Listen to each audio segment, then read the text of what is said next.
to Teacher Tea Time. This is my first ever YouTube video, and so it's kind of a long time coming because I've been saying that I'm going to start this channel for like 4 months. So I'm on the tubes. So my name is Carmen Langston, and I teach first grade in Arkansas. And I am also in a grad school program to become a principal someday, so that's my goal. It's good to have goals. And so I'm a pretty busy person. I'm a wife, a mom, I teach first grade, and on the weekends I do grad school work. So I'm almost finished, and today I want to talk to you a little bit about weird ways for calming an unruly class, or weird ways just to calm kids, especially those kids who become overstimulated. So if you're interested in ways to calm kids and you would like some new ideas, just keep watching. Okay, so the first way that if I have a class who's kind of crazy and I'm noticing that whenever they come in the mornings, they're really loud and they do a lot of visiting with each other, which obviously they do, but just in a kind of over-the-top way, I like to set the stage for the kids to come in calmly and quietly. And one way that I do that is by using just half the lights in the classroom. So if you're lucky enough to have 2 light switches and you can switch off just one half, like the front or the back, it just kind of sets the stage for coming in a calm and quiet manner. And I also like to have some kind of soothing music playing in the background. So if you don't have something that you already like to play, maybe you have Amazon Music or maybe you have Spotify, there are lots of different playlists and things like that on there that are things for meditation, and those are great ones. But if you don't have anything like that, just check out YouTube, because they have tons. And some of my favorite ones are the Tibetan singing bowls. And if you check those out, it is a really calming way, and basically it's something that's used for meditation. And it's a calming way and a calming sound for the kids to come in to each morning. Because you don't want to start off your day like super live as soon as the kids hit the door, or your whole day is going to go that way. And it sounds really fun and stuff like that, but with really young kids, if you get them hyped up as soon as they hit the door, you're going to have a hard time bringing them back down when it comes time to instruct. So I like to start off slowly and gently and calmly, and then if we want to bring up the intensity, we can do that later on. But it's good to start off in the way that you'll want them to be whenever you go to instruct. Another thing that YouTube has that's really cool that I'm just now discovering is you can type in soundscapes, and basically what it is, some of my favorite ones are the Harry Potter ones. It will be like a background picture, such as like a fireplace, and then it just has the sounds that would be for that soundscape. So for instance, there's ones of the forest, and you may hear rain, you might hear some birds tweeting, or just the sounds of wind or leaves falling to the ground. There's some really cool fall ones, and it kind of brings a little bit of the outdoors indoors, which is great. So especially if you have a classroom like mine that doesn't have a window, I like to put that on and project it onto the smartboard, and it is a really calming environment whenever I have that on. And then if you like Harry Potter, they have like the Gryffindor common room, and they have the library, and it has like a little book, and you just hear the pages turning. So there are some neat ones, so check that out. Just type in soundscapes on YouTube, and if you're looking for something specific, type that in as well. Otherwise, just type in soundscapes and you'll see a lot of different ones. Okay, so those are some of the first ways that I use for students upon entry. And also, like, as what my kids do when they first get in is they begin to read. So they take out their familiar reading book boxes, and they are supposed to come in, unpack, and then start reading, and they do that for the first 15 minutes. So it's just like a calm bell ringer way of starting class. And it's not something that you have to pre-plan. It's their same guided reading books that they've already gotten from groups. And then they just reread those books to become more fluent. So those are some neat ways of just like reading by the fire, the pretend fire on the smartboard, are really fun and calming ways to begin your day. So the next thing that I do if I want the class to really be calm and also kind of freshen up the room is I use these essential oil diffusers. Now you have to be careful about those because sometimes those can be irritating to asthmatics. So if you have a kid with asthma, you may have to like check into that and get parental consent. But there are on Amazon kids safe essential oils that you can find, and there are ones called like Calm the Child, Focus the Child, and they're different blends, and I have found that they actually do work. So you might want to check those out. I also do like lavender oil, and then sometimes I just do other things that I like right now it's fall, so I've got one that's in there called cedar wood, and it just smells like a cedar chest, and I like that. So okay, let's see what else. I've got my little list here. Oh, also, going back to the music, besides the Tibetan singing bowls, the Native American flutes that you can find on YouTube are also like this really gentle, calming way for you to play something in the background. And then you don't want to play anything with words because then the kids are going to try to sing along or they're going to try to dance or something like that, and you're going to get the opposite result of what you were going for. But if you're playing something like that that they're not familiar with, and it's not really something with a beat, then it's just going to be something that brings it on down. Okay, so let's say you've tried all these things, and as the day goes on, the kids just get more and more and more and more hype the way that they do. Sometimes you have to just take a break. And so if you remember back to your church days, or back to my church days, at the end of service, the preacher, I can remember, he would always say, every eye closed and every head bowed. I kind of call back upon that, and we all go back to our seats, and I'll say every eye closed and every head down. And that just means for 5 minutes, they just have to lay down and close their eyes, and it just kind of gives them that moment to reset. And that's just something that I used if we've just gotten really out of hand and really unruly, and the things that I'm trying are not getting them to calm back down. It just goes back to that old rule of physics. An object in motion stays in motion, and an object at rest stays at rest. Not that you want them to be at rest, but you don't want their bodies to constantly be in motion to where they're escalating and escalating more and more. So I know a lot of people like to think that we just got to give these kids more exercise and more moments to move in the classroom. And I have tried that, but I did not have good success with it.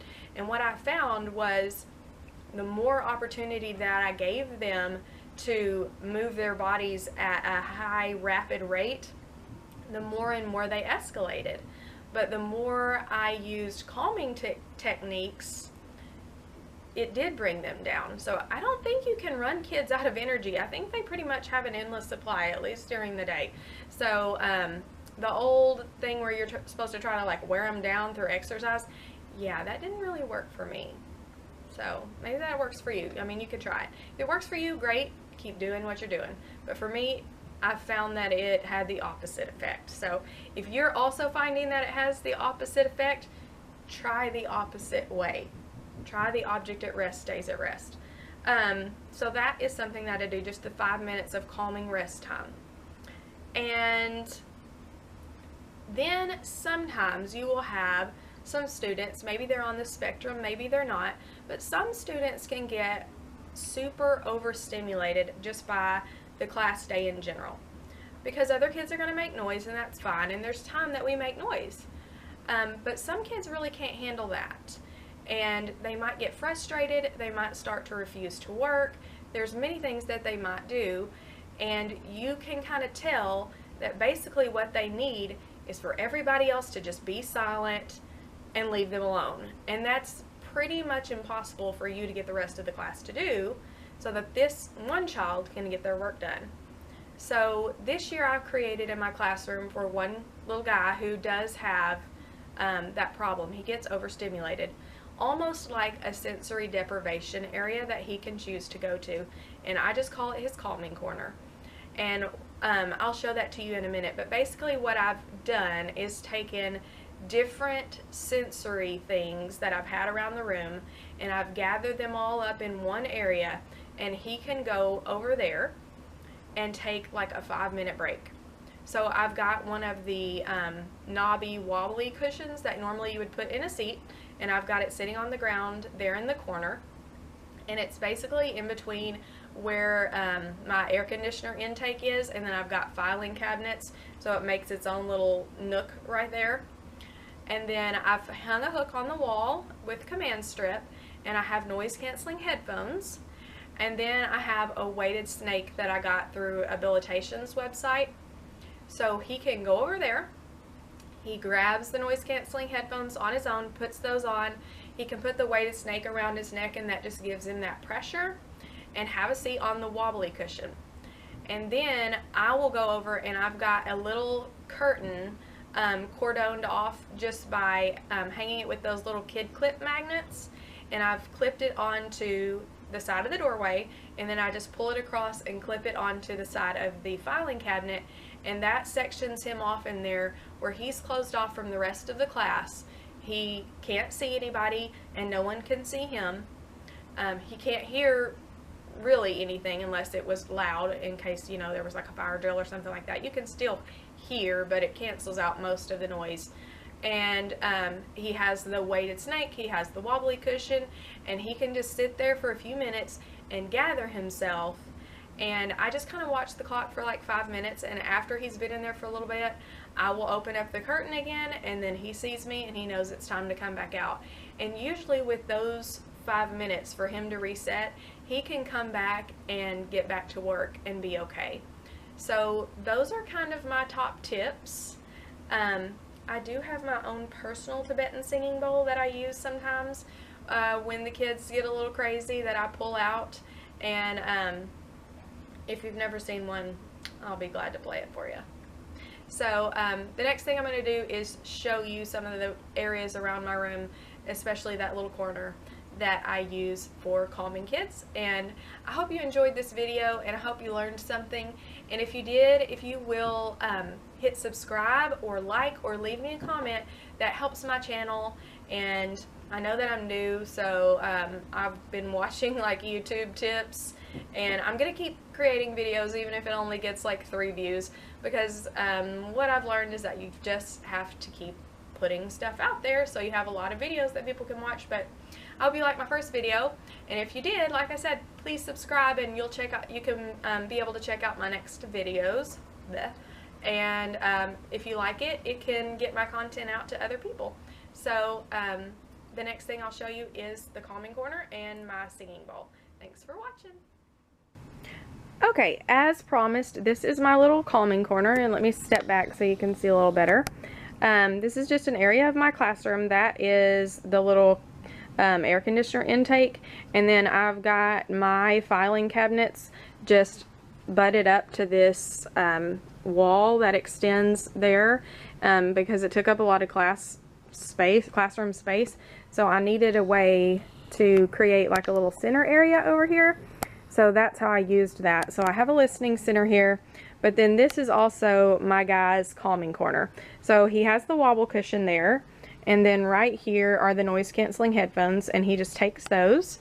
And then as you can see, I have the curtains clipped right there with these magnets, and I just take this one and I pull it across and connect it to my filing cabinet, so he can be back inside there.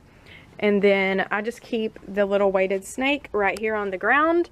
It's just a sand-filled snake, and if you don't want to buy these off of their website, you can go to the Home Depot and get those things that you put under your doors during wintertime to keep out the cold air.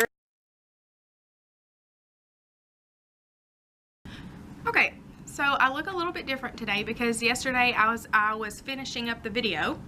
The battery died. So I still want to show you guys the Tibetan singing bowl that I talked to you about earlier. So this is mine. It looks like this, and it comes with a mallet and a little round pillow cushion that you rest it on for storing, and it just kind of keeps it protected. but you don't use that when you're playing it. So the way that you play it is you're going to hold the mallet like you would a pencil. And it has two different ways of playing it, and there are different ways that I use it in the classroom. So the first way that you use the singing bowl is that you strike it with the mallet and it creates a tone. So singing bowls come in a variety of different sizes, and the smaller they are, the higher pitched the tone, and the larger they are, the lower pitched the tone. And the lower pitched tones are quite a bit more calming than the more shrill tones of the smaller bowls. So this is not the smallest bowl, this is a medium-sized bowl. They do come in smaller, but they do go up in price range. So the larger bowl that I really want costs like $85. And I didn't have that much money to spend. So we got some money a couple of years ago for sensory materials for our classrooms, and that's when I bought my noise canceling headphones.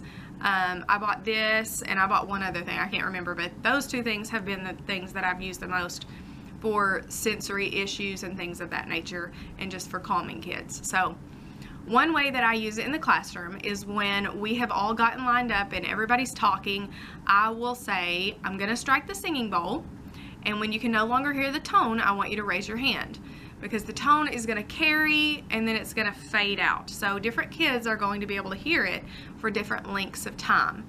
So they will get quiet and they'll listen for as long as they can, and when they can no longer hear it, they're supposed to raise their hand. So that would sound like this.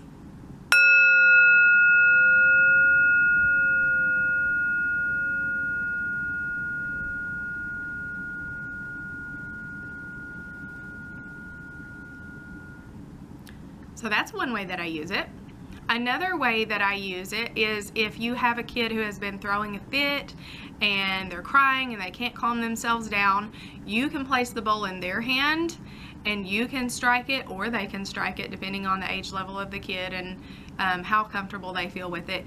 But the sound vibrations creates a vibration in your hand that travels up through your arm, and this is a meditation device, so it will help with calming. So just those vibrations can help to calm a child, as well as the tone. The other way that I use it is during our 5-minute break. If we've gotten a little too wild and we're having to put our heads down, I may walk around and play the bowl. So that is the other way that you play the bowl, is that you strike it with the mallet, and then you're going to hold it like a pencil and run it around the rim of the bowl the same way that you've seen people play a wine glass.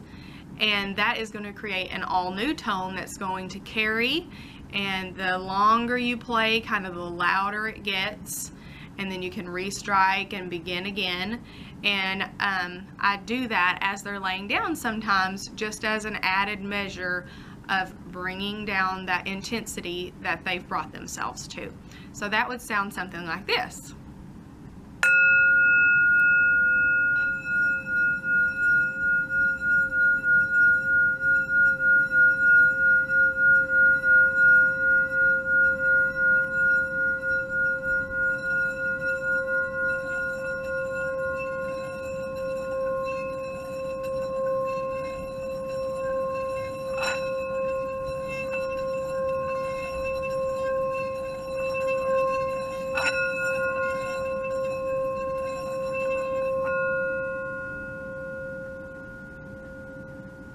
You can strike again.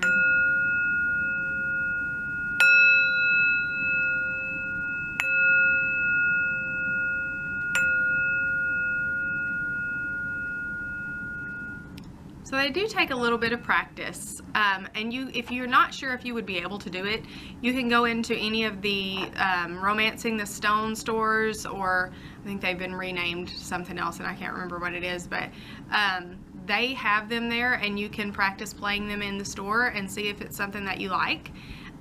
But it does take a few times to practice, but the best way that I can tell you to do it is definitely hold it like a pencil. Don't hold it like you're going to stab somebody and try it that way, because you're going to get too much pressure. But hold it like a pencil and get it right along that rim and just start spinning the way you would on a wine glass, and you'll start to get the tone. Some of the mallets do come wrapped in felt, and those are a little bit better. Mine didn't come that way, and so I do kind of get that scratchy sound, which I don't really like. I would like to get a new mallet that's wrapped in felt, and if you get it from Romancing the Stone, I think all of their mallets come wrapped in felt, and so it's a little bit softer, and it makes it a little easier to play, and you don't get that scratching sound. But the one that I got was just off Amazon, and it just happened to come without a felt wrapper. But all the mallets are wooden. And like I said, the bowls come in a variety of different sizes, which creates different tones. So you might want to experiment with them in the store and try to figure out the size that suits you the best and also suits your wallet. So that is just one more weird way that I've found that works to calm kids down and kind of bring down the intensity and hyperactivity within the classroom.